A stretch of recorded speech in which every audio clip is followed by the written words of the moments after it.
Hello, you guys. Welcome back to another video.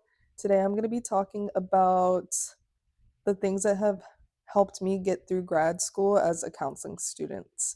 So, again, my name is Monica. If you're new here, welcome to my channel. I'm currently a graduate student in a clinical mental health counseling program. That is really long. It's just always easier to just say counseling. But anyways, I'm doing my second semester. It is my first year. I'm currently in my summer semester. So I never thought I'd say I can't wait for summer semesters to be over, but I'm ready for summer semester to be over and to get ready for the fall. I think fall is just it's such a better semester in my opinion. But anyways, what I want to talk to you guys about is managing your mental health and self-care. I think these are the foundations to being able to implement studying techniques and then staying motivated. I think those go hand in hand with each other. With managing your mental health and self-care, they go hand in hand together because if you practice self-care, then you know where you are with your mental health, if that makes sense, or you have a feel for what you need to do for yourself. If something's not working for you, you can switch it up. So, some things I like to do for self care that help me with my mental health are reading. I like to take baths with bath bombs and just read. I like to drink tea. I like to listen to music. From time to time, I try to crochet, but that is a work in progress. Um, did I say I like to read? Because I love to read. And also, if you're a college student right now, whether it's undergraduate or graduate, let me know what your major is down in the comments below.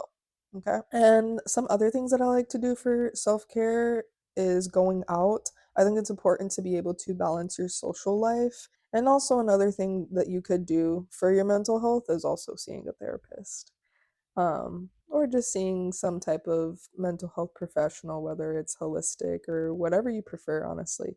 Whatever works for you works because for everyone, everything will always be different. That's what I like to tell everybody.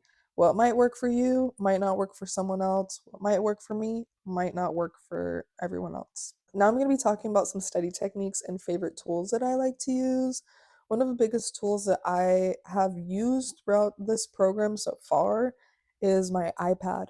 My iPad has been great, and I would like to upgrade the case so that it has a keyboard so that some days, like if it's raining, I don't want to bring my laptop. I think that would be great.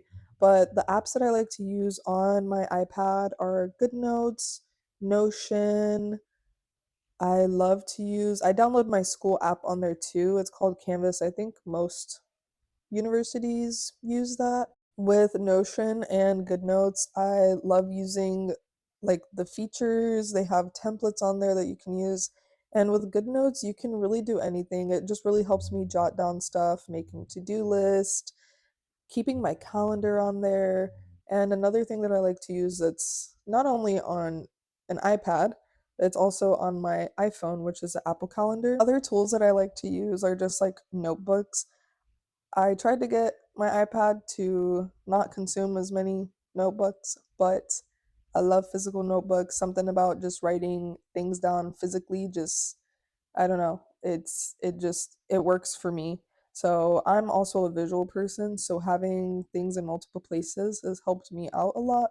So I have a big planner that I use, and I always buy one at the start of every year just for school and only for school. I don't write anything else down in it. It is literally just a calendar with due dates for what I have for school. So with that calendar, I use Notion, and with Notion, there's lots of templates that you can find. I found one that has worked so well for me.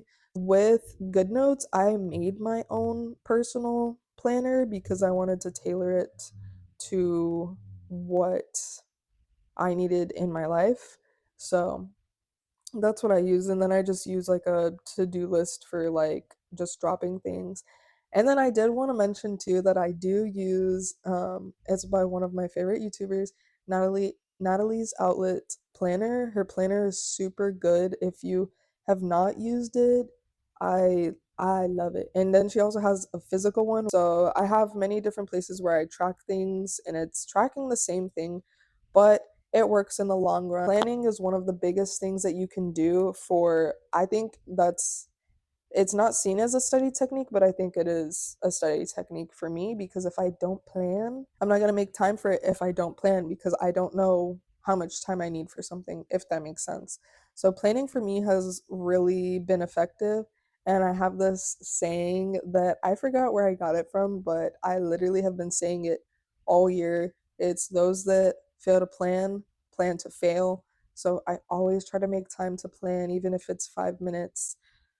Another thing that I like for like while I'm studying to use while I'm studying is like fidget tools, like sensory balls, like stress balls, pop it toys, just so that like when I'm concentrating and I'm thinking, I'm trying to brainstorm, I have something like to do. I don't know. It helps me out a little bit. Music also helps me out a lot, as long as it's not music that's distracting. I did forget to mention one of the things I really like to use when I'm having a hard time trying to focus is using noise canceling headphones and just playing music or even just playing a podcast. That usually helps me to get back on track and stay focused. And also, I use my iPad sometimes when I'm working at my desktop as a visual timer. So I'll set a timer for 30 minutes and I'll tell myself, I'm going to work on this for 30 minutes. That's all I want to dedicate to this. If I end up spending a longer time on the assignment, that is perfectly fine as well. Moving on into motivation. What helps keep me motivated while in grad school as a full-time student and a full-time employee? I definitely recommend having a job that is flexible. If your job isn't flexible with you, then you're going to be stressed about work and about school. And that's already too many things to be stressed about because there's always other factors that are contributing, not only school and work, to your stress. So try to minimize your stress as much as possible, which is why managing your mental health and practicing self care is super important because that goes into motivation. Some things that I try to do to like keep me motivated is remembering my why. Like, why am I doing this? What is the end goal for me? What is the purpose of me being in grad school? What do I want to accomplish? What do I want out of this? So just like asking yourself those little questions and making sure that you have a goal and you're not just doing it because this is where you are. Like there's a purpose behind what you want to do. As long as it is meaningful for you, that is all that matters. It doesn't have to be meaningful to someone else for you to want to do it. Discipline is super important.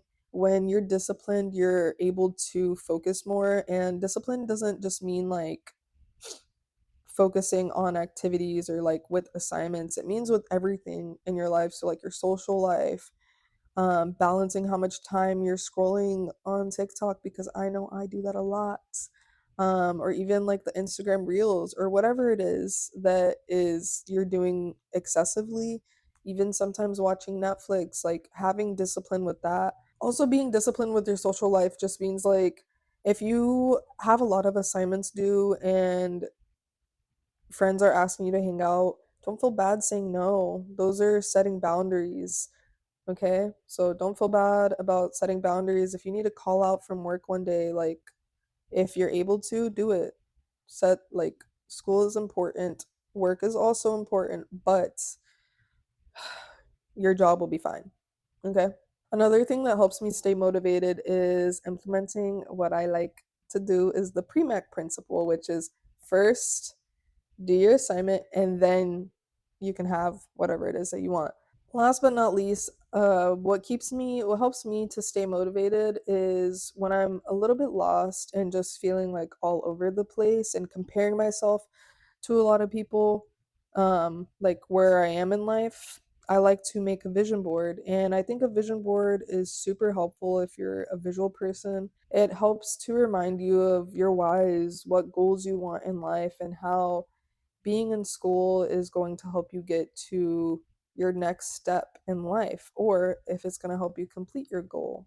So, having that vision board really helps to put into perspective what it is you want. And by doing that, you're able to set realistic goals for yourself.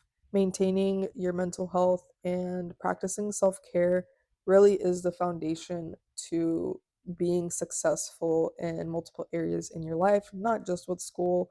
I hope you guys enjoyed this video. If you did, please feel free to give it a thumbs up. And don't forget to practice self care this week. I'll see you guys in the next video. Bye.